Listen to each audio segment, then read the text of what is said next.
हमारी मौजूदगी उत्तर प्रदेश के ग्रेटर नोएडा के पास है और ये प्राधिकरण है ग्रेटर नोएडा अथॉरिटी जिसको बोलते हैं। और ये सारे जो है वो मजदूर है और ग्रेटर नोएडा अथॉरिटी में साफ सफाई का काम करता है।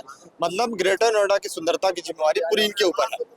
और इनके साथ एक नेता है और यहाँ पे लोग इकट्ठा हुए हैं, कम से कम 200 के तादाद में लोग हैं और इनके तरफ से बात रखने के लिए नेता साहब है और इनसे हम बात करेंगे कि आखिर में ये लोग किस बात के लिए खड़े हैं। सबसे पहले आपका परिचय जानिए।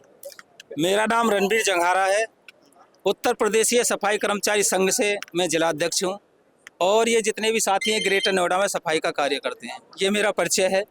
आज यहाँ पर जो ये सभी साथी इकट्ठे हुए हैं, ग्रेटर नोएडा का जो कार्य बंद हुआ है वो इस विषय को लेके हुआ है कि हमारे जो साथी हैं सुबह 5 बजे घरों से निकलते हैं और शाम को 7 बजे अपने घरों पर जाते हैं। रास्ता बीच में कहीं भी उनके साथ में दुर्घटना हो जाती है तो प्राधिकरण के माध्यम से इनके उपचार के लिए कोई भी सुविधा नहीं थी। ऑन ड्यूटी अगर रहते हैं तो ऑन ड्यूटी सिर्फ सुविधा थी ईएसआई जब तक पहुंचते तब तक मामला सब कुछ खराब हो जाता है।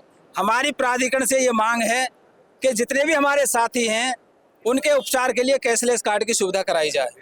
मेन कहानी हमारी ये थी, हमारा कल एक साथी का एक्सीडेंट हुआ था, उसका पैर बेकार हो गया था, उसका उपचार नहीं हो रहा था, इसलिए सब लोग उसी के लिए हम लोग सब यहाँ इकट्ठे हुए और हमने प्राधिकरण से ये भी कहा है कि आने वाले समय में हमारे किसी भी साथी के लिए कोई परेशानी होती है उसके लिए कैशलेस कार्ड की सुविधा करी जाए।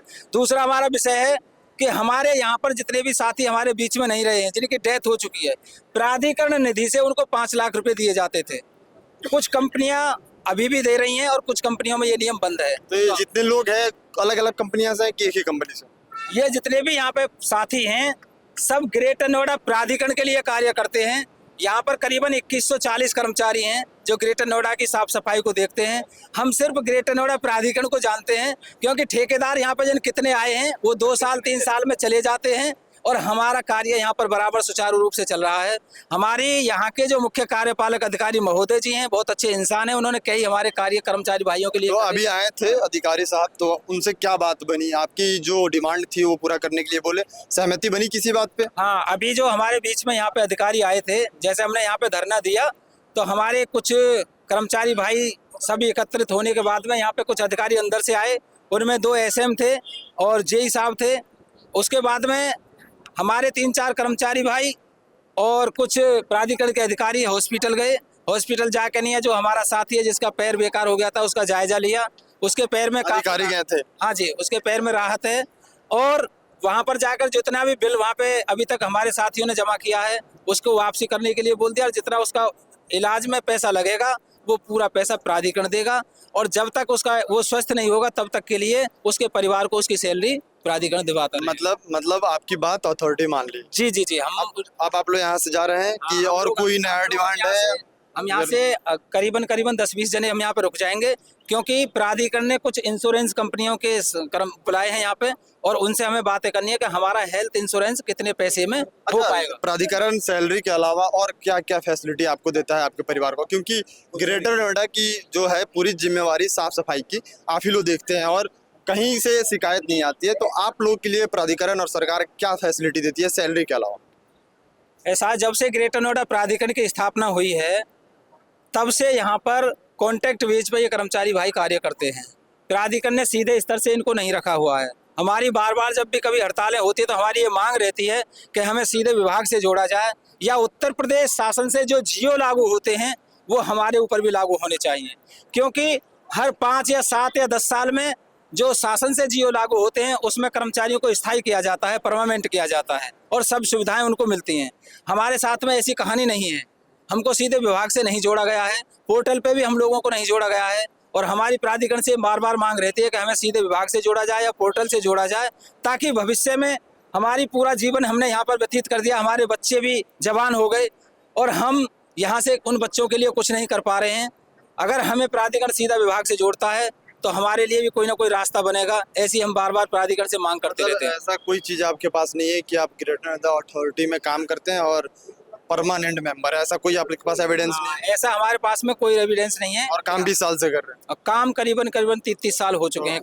आज कल निकाल दिया जाए तो फिर आपके पास कोई सबूत ही नहीं रहेगा लड़ने के लिए। हाँ, ऐसा है, निकालने की तो प्राधिकरण की क्या राज्य सरकार की पावर नहीं है कि इन कर्मचारियों को यहाँ से कोई भगा दे हटा दे, क्योंकि ये प्राधिकरण जो बना हुआ ये अस्थायी है, यहाँ पे एसीओ या IAS PCS जो आते हैं वो अस्थायी हैं, क्योंकि वो 2 साल 4 साल रहते हैं।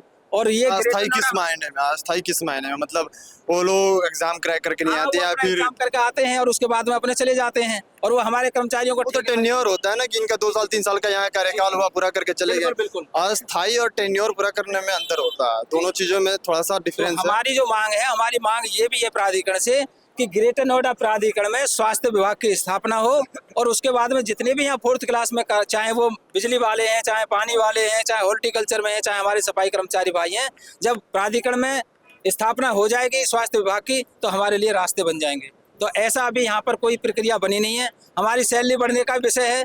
पहले हम लोगों को प्राधिकरण से लड़के को सैलरी बढ़वा लेते थे, अब प्राधिकरण ने एक रवैया अपनाया है कि तीनों जिले में जितने प्राधिकरण हैं उन सबको एक करके नहीं है, शासन से कोई आदेश आएगा तब वो हमारी पेमेंट बढ़ेगी। तो हम उस आदेश का भी मानन करते हैं। अगर ऐसा हमारे साथ में लागू कर दिया जाए तो हम उसका मानन करेंगे, क्योंकि जब जब शासन से सैलरी बढ़ेगी, चाहे 6 महीने में बढ़ो, चाहे साल में बढ़ो, वो हमारे ऊपर लागू होनी चाहिए।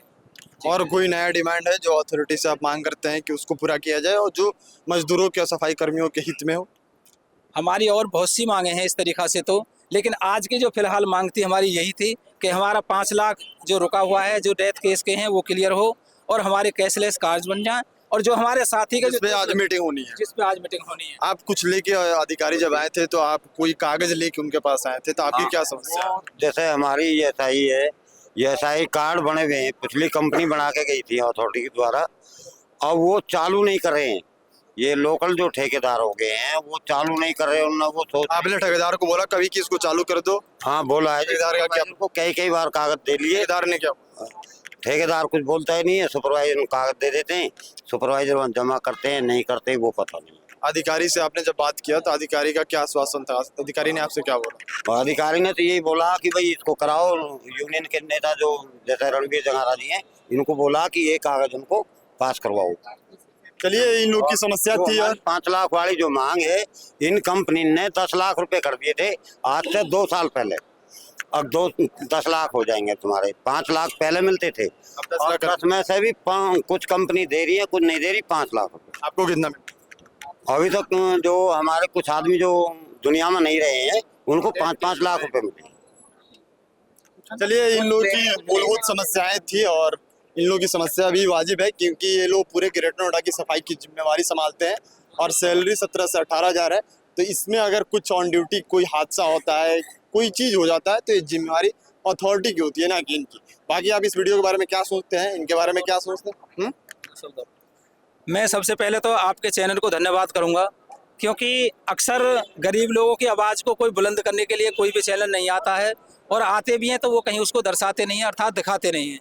आप लोग हमारे बीच में आए, हम कर्मचारी भाइयों की तरफ से बहुत बहुत धन्यवाद आप लोगों को, और उम्मीद और आशा करेंगे कि जब जब हमारी नहीं, आप लोग हमारे बीच में- हम नेता के पीछे नहीं जाते हैं, हम मजदूर के पीछे जाते हैं, मजदूर के लिए जो बोला है मैंने, मजदूर की बात है। जो इस देश को आगे बढ़ाने में सहयोग कर रहे हैं।